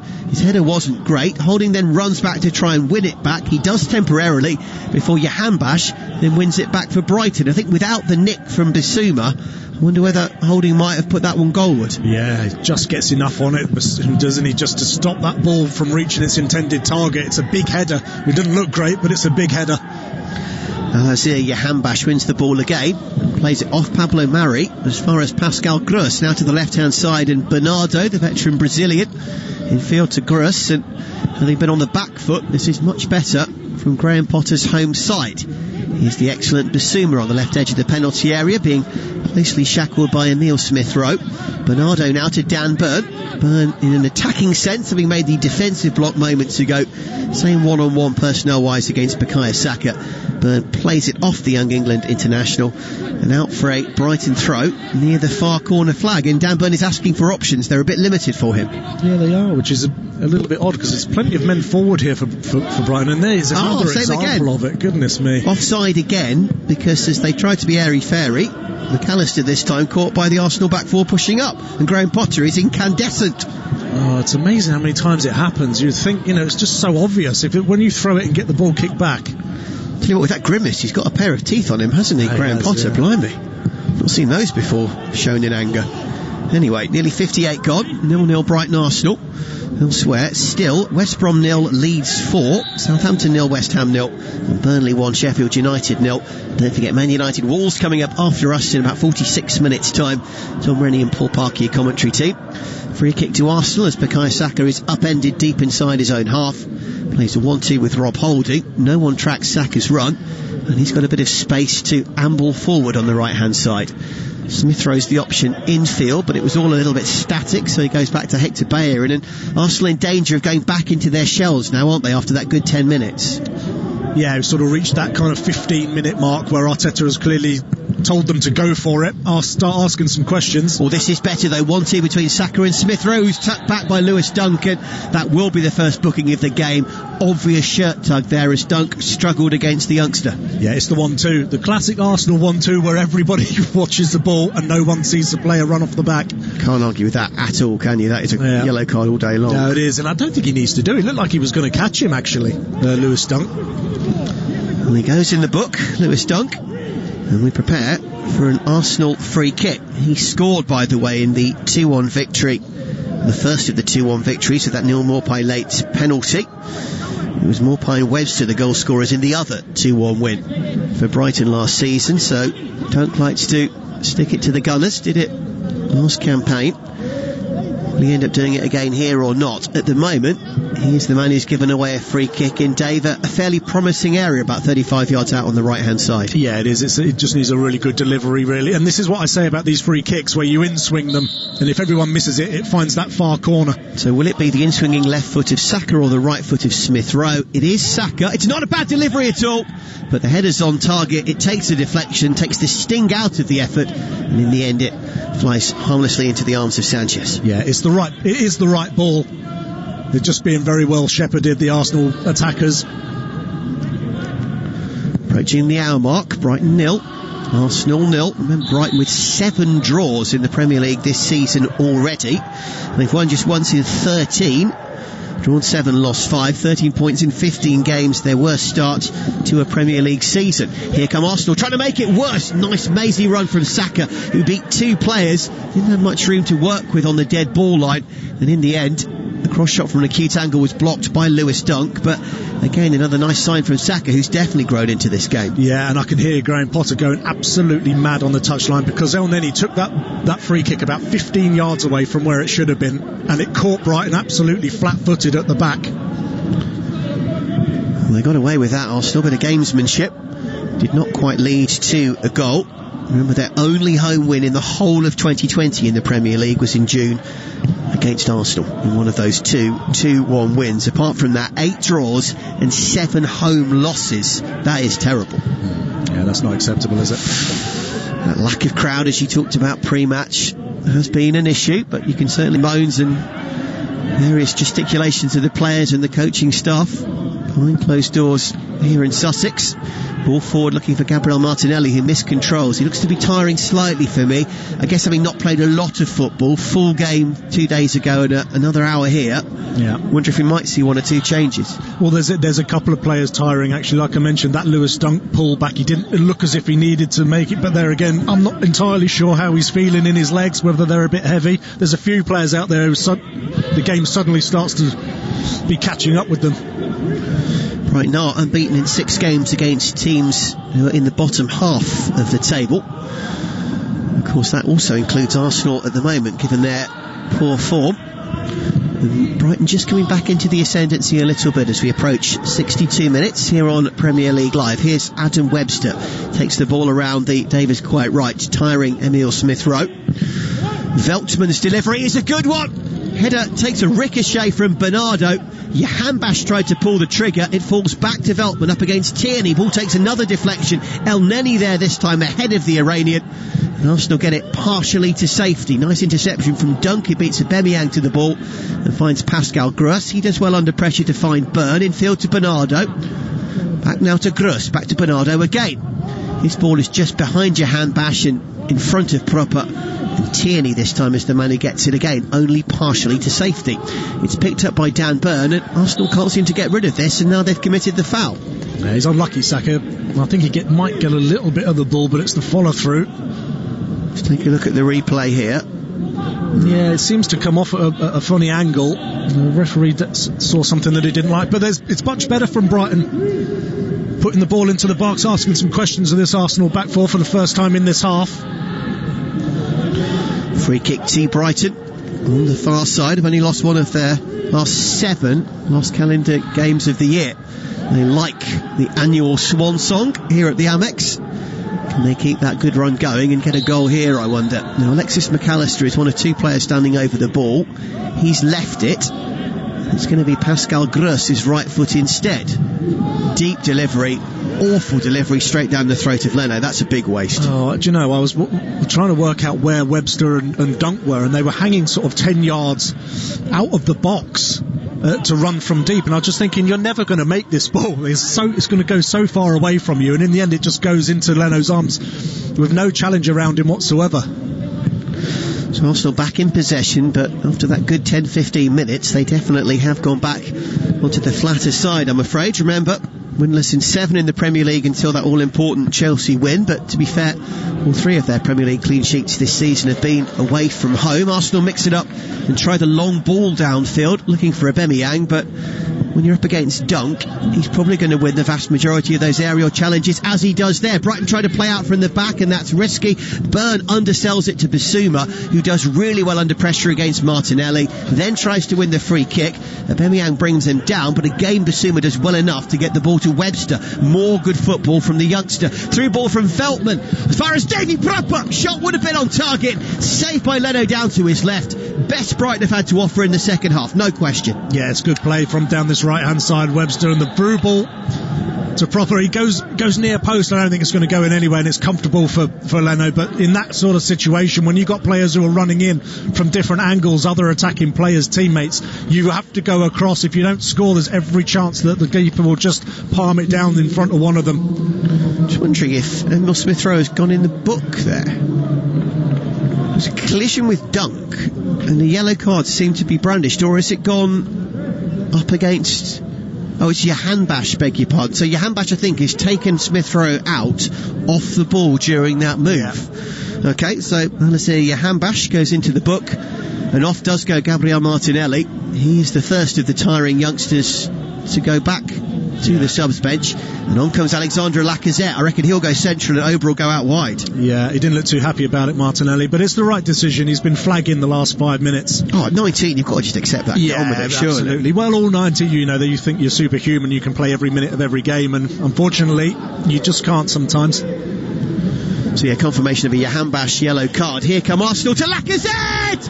First touch of the game from the Frenchman. First touch, first goal. And Lacazette's fine form continues. It's 2-2. He had to wait till September till now to score in the Premier League, and they can't stop coming. Arsenal take the lead. Brighton 0, Arsenal 1. Well, what a huge couple of touches that is from Lacazette. It's Saka who does brilliantly. He spins down Burn, and Burn cannot get back at him, and Saka's away. And all of the defenders in the middle go to cut that ball across the edge of the box, and he cuts it back, Saka, and they're all flat-footed. Lacazette, he just holds his ground. He needs one touch to steady it, and what a good job he made of the finish, curling it around. Well, the replay from behind the goal really shows the quality of the finish, because Lacazette, as you say, bends it around Dunk. Its initial trajectory is wide of target, and it just bends in past the outstretched hand of Sanchez, and there's no room. It's got to be exactly in that post box where he hit it. Yeah, it is. It's brilliant. It is brilliant because he just takes that little touch and he opens up the entire goal, and Dunk is flat-footed. The only thing he can do is hope that it hits him, because he can't get there to close him down quick enough. And Lacazette just bends it round him. Last Sanchez, what a big goal that is. Alexandre Lacazette, himself of course a big money signing a couple of years ago, was the club record signing until Aubameyang came in, 50 odd million quid from Olympique Lyonnais, and it's been an up and down time. We've seen gluts where Lacazette has looked great, periods where he's struggled for form, confidence, looked a bit angry. Just of late, he's starting to turn it around, isn't he? These last few games, he's looked really decent again. Yeah, and what was impressive actually is, you just come on, it's a cold night, you want to try and find your feet. First touch sometimes isn't there, but I'll tell you what, he absolutely executed that brilliantly, as if he'd been on the whole time. Well, fair play to Mikel Arteta as well. Sub 65 minutes, Lacazette on, Martinelli off. 67 minutes, goal Lacazette. Talking of substitutions, Dave, Brighton are making a double one. On comes Solly March and Neil Maupay. Off go Joel Veltman and Alexis Mac Allister. March and Maupay definitely members of the first choice 11, shall we say? Yeah, and it's very easy to be a little bit critical when you're not really in the cut and thrust of it, but I just wonder whether those subs could have come a little bit quicker for Brighton, because they were flagging. Solly March scored the winner the last time they won in the Premier League. We mentioned that win at Villa Park back on the 21st of November. March got the winner that day, and he's got his work cut out here, because they would need 2 from here, Brighton, if they were to do that same thing. And Neil Maupay, as he mentioned, had himself a few friends against Arsenal last season, but a 95th minute penalty to win one game, and also on target in the other. He's got some previous against the Gunners, and that is going to be really interesting in these final 20 odd minutes, isn't it? Yeah, hopefully the game will open up. Yeah, it's funny though, because historically this is always the game where you feel it the most over the Christmas period, and it has been looking like that. They've been getting more and more tired. Maybe the subs can add a little bit of fresh impetus and give us a rousing last 20 minutes. We shall see. By the way, there's been a slight tweak. Veltman was due to come off, but it's actually Pröper who's been subbed off for March. They've switched it from Veltman, and I think that's because the goal went in, and I think they made the change and switched it around as a result of that. Reactive maybe from Potter's team. We'll see if it works. So March and Maupay on for Mac Allister and Pröper. Pierre-Emerick Aubameyang for the Gunners, who now lead 1-0 courtesy of Lacazette 2 minutes ago. And from here, Arsenal happier to just stroke it around, because I guess the impetus is now in their favour, isn't it? And they can afford to be perhaps a little calmer on the ball. Yeah, you just maintain where you are at the minute. I still think they look dominant despite these changes. They've been dominant for one passage of play that Brighton had. They've been pretty dominant this second half. The game's completely switched around. Yeah, we had that bit of pinball. Then, as you say, we had that shot from an acute angle, didn't we, that was saved by Leno. But that aside, Arsenal have created 3 good chances and the goal itself. But like you said, Spurs, admittedly, it was much earlier in the game. When they went ahead, they just shut up shop and didn't keep playing. And don't necessarily want, from an Arsenal point of view, them to do that. Rickety moment as Elneny gives the ball away, but it ricochets off a Brighton shirt and back to Bernd Leno. Arsenal just have to be careful, because as you well know, Dave, from all of your years in the Premier League, the Championship and beyond, you can be at your most susceptible when you've scored. Yeah, you're right. I just think this is a really, really big game to go 1-0 up in with 20 minutes left, because you don't want to be the team having to chase it, because there's a lot of tired lads out there. There's a lot of football that's been played. Being the team that's 1-0 up in a game like this at the end of a tough week. And not a great pitch at the moment. We should say it's cutting up as the game goes on. There's been a lot of rain down here on the south coast, and that is not making it easier. It's not one of those nice slick silky pitches where the ball skids off, is it? This is now becoming not a quagmire, but the ball is starting to stick a bit. Yeah, as we can see there as well, the ball, simple 5-yard pass, and it's been passed straight out of play. Yeah. Blessed Chisholm has tweeted in saying, I hope the Gunners start firing again, and he said that about 22 seconds before the goal. He said, I'm scared though, listening from Lagos in Nigeria. He's also sent a picture of a replica old-fashioned Gunners style gun as well that's on his desk. Fair play, Blessed Chisholm. Your lucky charm appears to be working. 71 gone, Brighton 0, Arsenal 1. Good cross, but plucked out of the air by Leno, who read it well. Steering forward from the far side was Solly March, and having come through initially as a youngster as a central midfielder, pushing him out wide, it's worked in recent times. He's been pretty good, hasn't he, Solly March? He has. I think he's one of those players that you could sort of play wherever, and he will never let you down. Yes, and he scores quite a few goals as well. Yeah, he does, which is big. It's big for Brighton because, like we say, we haven't really got that, the 25 goal striker. No, I agree. Maupay does get you a few, but maybe lacks a little bit of pace, and also the kind of player that misses a few in and around getting his few as well, which when you don't create that many chances is probably one of the reasons why Brighton are nearest the bottom, and also why they do struggle to score goals in comparison to most of their peers and most of the fellow strugglers around them. 72 gone. Little 1-2 between Aubameyang and Tierney. Well, Veltman's got to be careful here. Saka's shot, fine challenge from Byrne. That's twice in the game that Dan Byrne has stuck out a lanky leg and made a good block to deny Saka. He did really well. It looked for all the world as if Saka was going to find the net. Great play from Tierney again. First, really, we've seen of him get in behind Brighton. He's put a few crosses in, but he's not really got right in behind and asked that question. Finds a good cutback, and Dan Byrne coming right across his own area to tidy it up. 73 gone, Brighton 0, Arsenal 1. Remember, Arsenal would climb up to 12th with a win. And Brighton just in danger of being, I wouldn't say cut adrift, but there's probably 5 teams, aren't there, that really are struggling at the moment. And Brighton, if they don't get anything from this game, are very much in that 5. Yeah, they are, and it doesn't take much of a bad run, Pause for a second as Holding intercepts, plays it through Bellerin's legs to Saka, and Arsenal clear the danger. Back to Bellerin, now to Lacazette. Good first touch from him.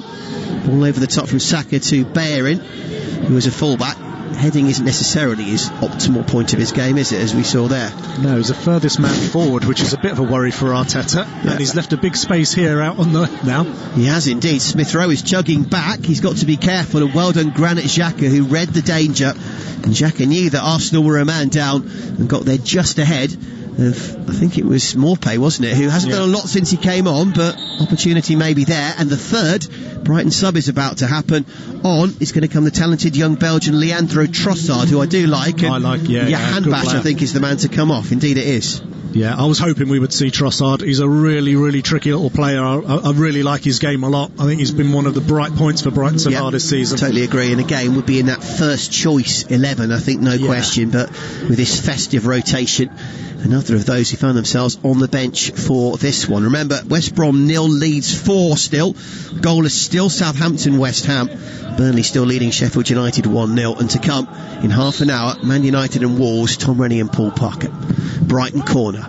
Outswinger, Murray heads it clear well. Smith-Rowe brings it down but then miscontrols. Had the youngster taken that in his stride, the counter-attack could have been on. As it was, he lost it, and Arsenal in a bit of trouble. Tierney slips for once. Xhaka is again back out and helping.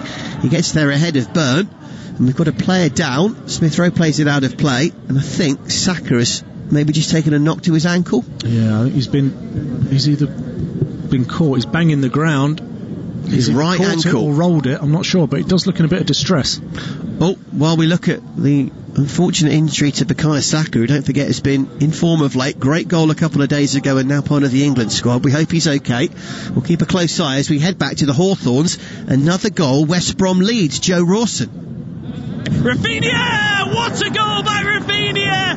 That is exquisite from Leeds United. They went from back to front in a flash, and then Rafinha hammers it past Sam Johnston. Goodness me, when you're losing 5-0 against a team that came up with you from the Championship, that's a real worry. Yeah, it really has. The big Sam bounce has just splattered, hasn't it? It's yeah, it's not good. This is why I just love watching Leeds. You never know what you're going to get with them. You know, if West Brom had won the game 3-0, you wouldn't have been surprised. It's just there's such an entertaining team to watch. Yeah, absolutely. So 5-0 there. Treatment continues, and I hate to say this, but Saka doesn't look good here, does he? At all. He's clearly in considerable pain, still lying prone on the floor, arms covering his face, and the Arsenal physio, I think, is radioing for further medical help. Yeah, I caught a replay of it actually. It came from the corner. He went to follow in the big guns for Brighton, Webster and Dunk, and at some point he got trodden on. I think somebody has trodden on his ankle and he's rolled it. And he's in some. I know that looking maybe at ligament damage. Yeah, I know that look, and I know that concern. Okay. Treatment continues. In the meanwhile, Eric Biggio has tweeted in, enjoying some EPL, English Premier League, while driving through the Spring Mountains just outside Las Vegas, Nevada. And again, a glorious picture of an American open road and beautiful snowy mountains and an azure blue sky in the background. Excellent photography, Eric. And the tweets continuing as well. James Pickard, we've made camp. Of course, he's going hunting and fishing, if you remember, that 8-hour journey listening to us. That was a quick 8 hours. Probably 6 hours when he said it. Thank you for colouring the game for me. Me and my wife and our dog Dizzy have all arrived. All the best, boys.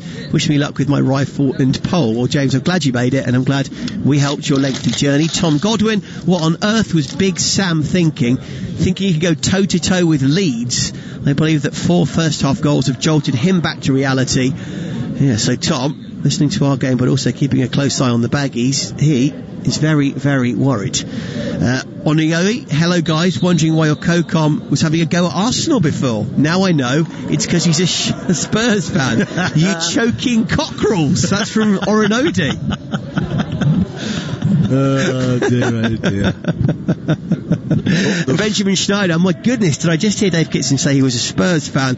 I remember him scoring a brace against them in a 6-4 thriller for Reading. Yeah. No, how did that feel, scoring 2 goals against Spurs? That was weird. It was weird because my family were all there. My father was there. See, what you have to understand is my father was born in Tottenham, literally next to the stadium. So it's not like, well, you can't ever accuse us as being glory hunters. No. You know, it's where our family roots are. So, you know, support your local team. Benjamin, well remembered. Yeah, 6-4, couple of goals from a certain flamehead finisher, Dave Kitson. Very, very nice indeed. Yeah, it's interesting because Dimitar Berbatov posted an Instagram thing today of the 4 goals that he got in the same game. So I got overshadowed, not for the first time, by Dimitar. Who was on the winning team? They were 6-4. Yeah. And then they asked me afterwards in the interview, how did that feel? And I said, it's a one-off, it'll never happen again. We played Portsmouth the next week, lost 7-4. Oh God, I tell you, that year that you guys went up there with Reading, it was fantastic, wasn't it? And yeah, you know, the work I've done at the Medeski Stadium on Reading and on London Irish as well, the old press room there just covered with so many lovely paper clippings, the open top bus parade. It was such a good team you had, and such a special year, wasn't it? Yeah, it was a special time. Something extraordinary happened in that part of Berkshire that year. Something we'll probably never see again from any team. It was just extraordinary. Reading slowly on the way back up. Of course, great start to this current Championship season before falling away a bit, but still there or thereabouts. We'll see if the glory times can return. Anyway, here our main focus is Brighton Arsenal, ticking toward 80 minutes. Arsenal still lead 1-0, looking for back-to-back Premier League wins. That hasn't happened for something close to an eternity. Anyway, here is Webster. As Brighton try to hit back, he finds Joel Veltman.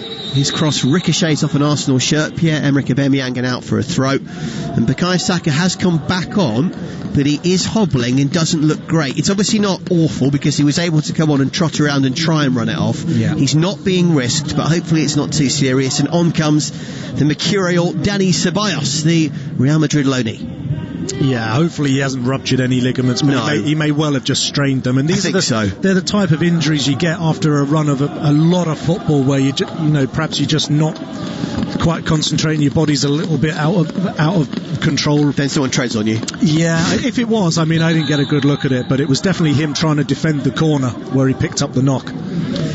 Off then goes Bukayo Saka, assist today for the goal. Lovely cross for Lacazette's header, his first touch and opening goal of the game.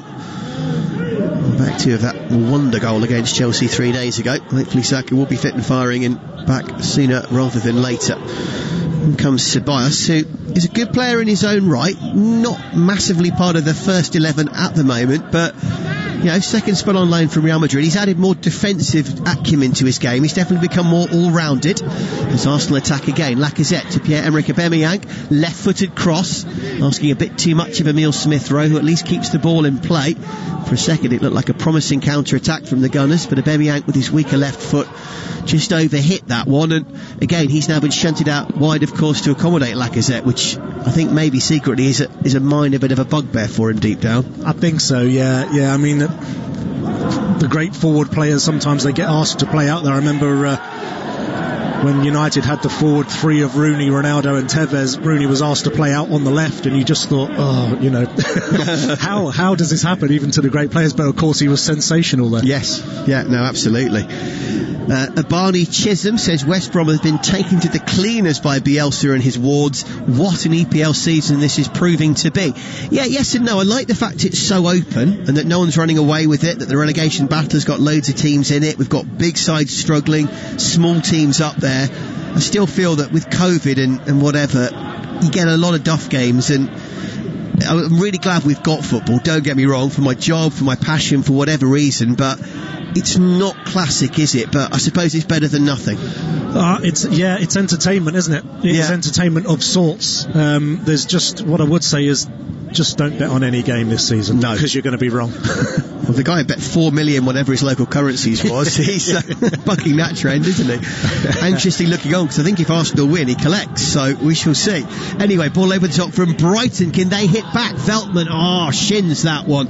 That was a poor cross from the Dutchman, who's worked tirelessly up and down that flank all night. Apologises to his teammates, but again, doesn't play a lot, does he, from the start? And tiredness probably kicking in there. Yeah, that was a tired one. The start of the game, he may well have caught that ball sweetly and got it across the face of goal, but it looked very, very ungainly, didn't it, the way he tried to play that.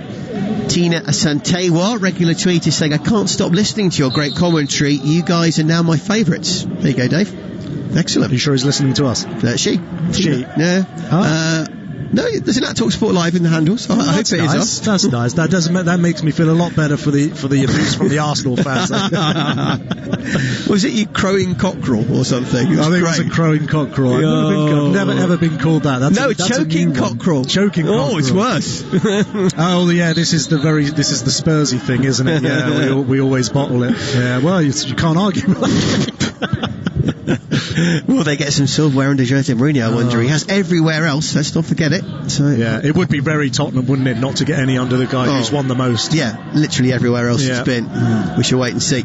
Anyway, ball forward from Brighton was a rather hopeful one there, and it was easily cut out by Pablo Mari originally. Off Kieran Tierney, but Solly March does very well to win that one back against Tierney.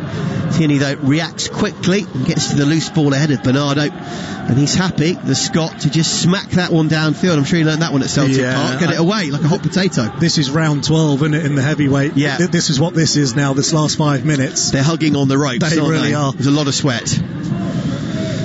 Here's Neil Maupay. He's not done a huge amount since coming on. The Frenchman holds the ball up nicely on that occasion and finds Pascal Gross.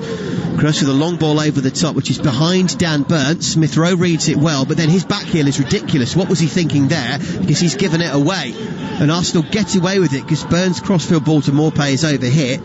I really like Smith-Rowe, but that was foolhardy. Do you know, he's been pretty flawless up until that moment. He was either better trying to just get it up the pitch or let it run out in the end.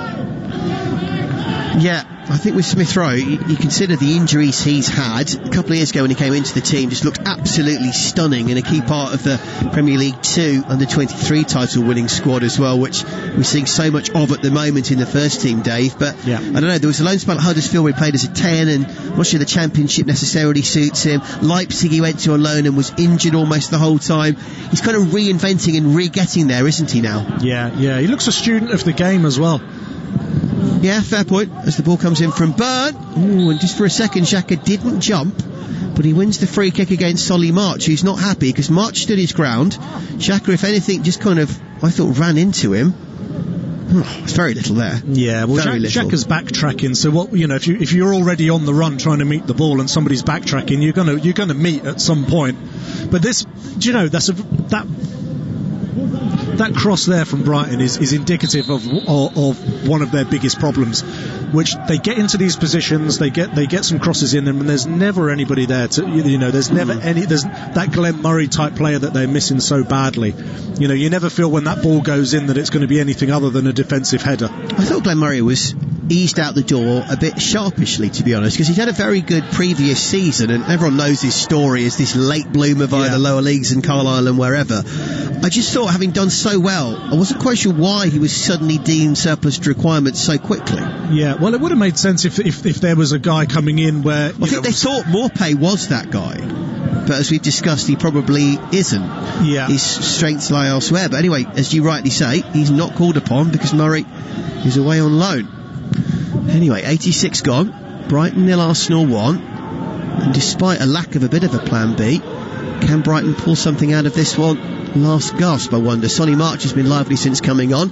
Left-footed, brings the ball in field. Ceballos tries to stick with him, slips, and then he comes across to help him. Bissouma, who's been a bit quieter in recent minutes but has still largely had an excellent game, wins it back for Brighton.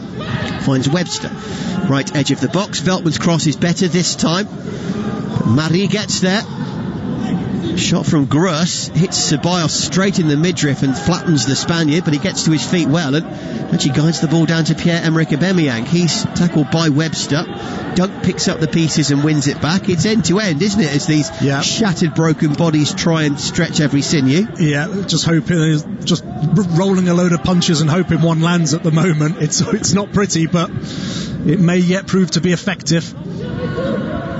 Dan Burn on the far side for Brighton. They're seeing a bit more of the ball, but again, they're not really doing an awful lot with it. Nice back heel from Dunk, back to Burn.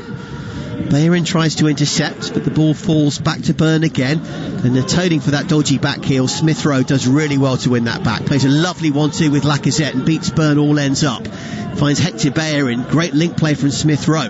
Good run from Bellerin as well, but he's running into a bit of a blind alley. He's forced wide with Bernardo right behind him. 88 gone. If nothing else, Arsenal kill a few more seconds, Dave, and take the ball up to the right end of the field. Yeah, he's done well, Bellerin, to run his team out of trouble. No designs on running towards the goal. Just ran that ball about 60 yards away from his own goal. Now he's won a throw. Yep. Good experience. And Ceballos helped him win that throw as well. Good work from the pair of them. Ceballos, as I touched on before we got interrupted earlier in the commentary, I think has worked a lot on his defensive side during his time at Arsenal. We probably still don't see enough of his real, true, mercurial playmaking strengths, but he's become more of an all-round useful member of the squad, I think. Yeah, I think there's, Premier League, I think there's this notion that you can come in and if you're a tremendous talent, technically gifted, you can kind of pull the strings, but it really doesn't matter who you are. You have to be able to mix it. You have to do the defensive stuff, especially in this season. Just hopefully not to the detriment of that bit of magic that is still your kind of selling point, if you know what I mean. Absolutely, yeah. I do think there are some players, well, there's lots of players, aren't there, all over Europe, where you think, if we put them in that team, we'd probably get a completely different footballer.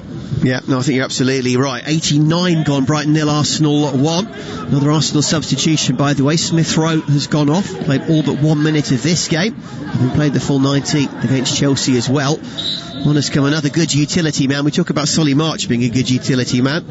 Ainsley Maitland-Niles, exactly the same. Can play left back, right back, defensive midfielder, and occasionally can play in the three behind the front man as well. Yeah, useful player to have. Very, very useful. And England squad member, of course, himself, as of late. Yeah, and you can have a very long career being that kind of player as well. If you look at somebody like James Milner, for example, you know, you can really. You're still playing at 406. Yes, so useful as a player for a manager to have a player who can do that. Keith's Life has tweeted in saying, enjoying the Arsenal win. Oh, a bit optimistic, but you know, you might well be right. And boating in Miami, Florida. Oh, nice. Love you guys, he says as the Gunners roar up the table. And yeah, he's got his motorboat, and there's a nice little picture of some of the skyline of South Beach and of Miami in the distance, and nice greeny blue, slightly choppy looking sea, but very nice to be out on your boat listening to some football. Happy days. Can't be bad. Barmy says it'd be so funny if Big Sam gets the sack, having been controversially brought in. Not out of the question.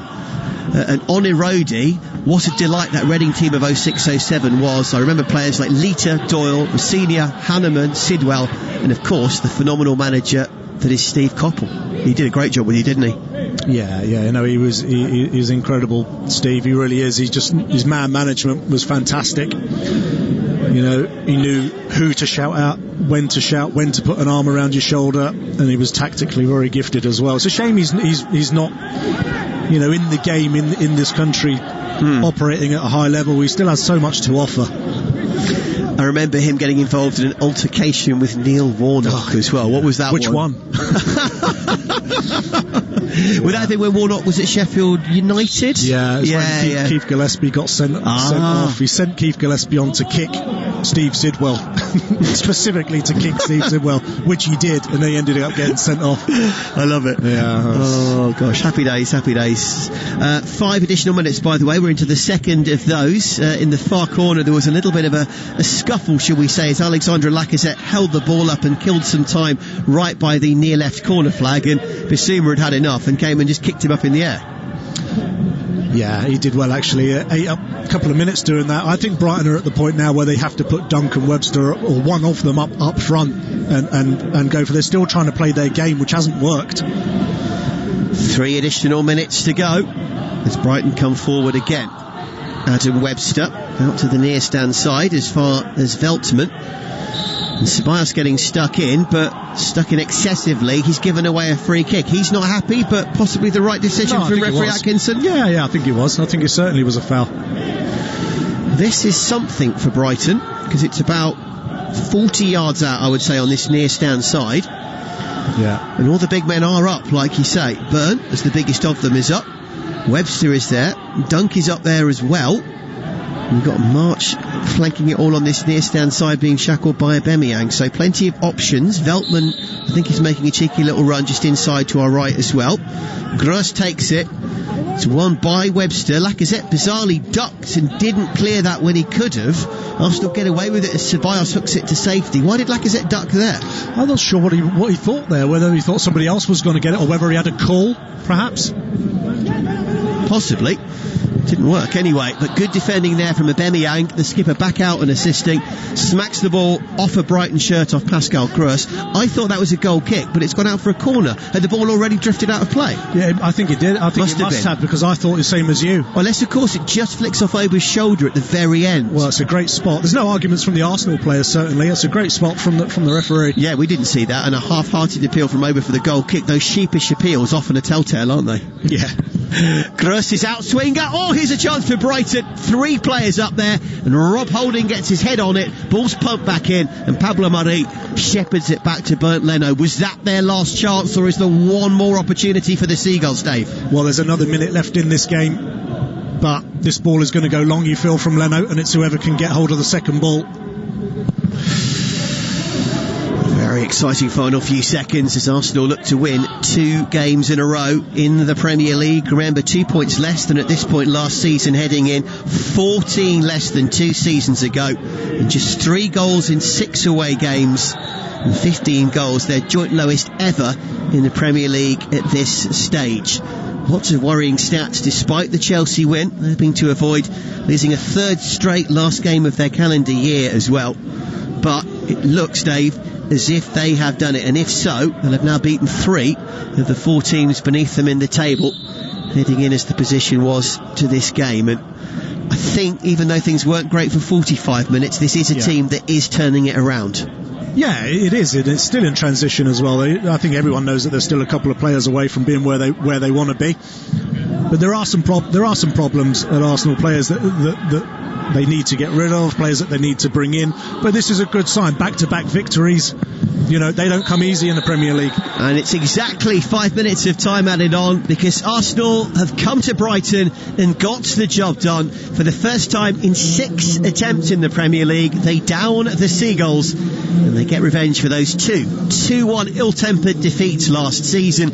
Alexander Lacazette off the bench, his first touch set it up, his second touch scored the goal moments after coming on. Lacazette the hero, and Arsenal make it back-to-back wins, and Brighton's desperately poor home form continues, and they remain mired in early relegation trouble. Full time at the Amex, Brighton 0, Arsenal 1 on Premier League Live. Here come Arsenal to Lacazette! First touch of the game from the Frenchman! First touch, first goal! And Lacazette's fine form continues. It's 2-2. He had to wait till September till now to score in the Premier League, and they can't stop coming. And he cuts it back, Saka. And they're all flat-footed. Lacazette just holds his ground. He needs one touch to steady it, and what a good job he made of the finish, curling it around. Brighton 0, Arsenal 1.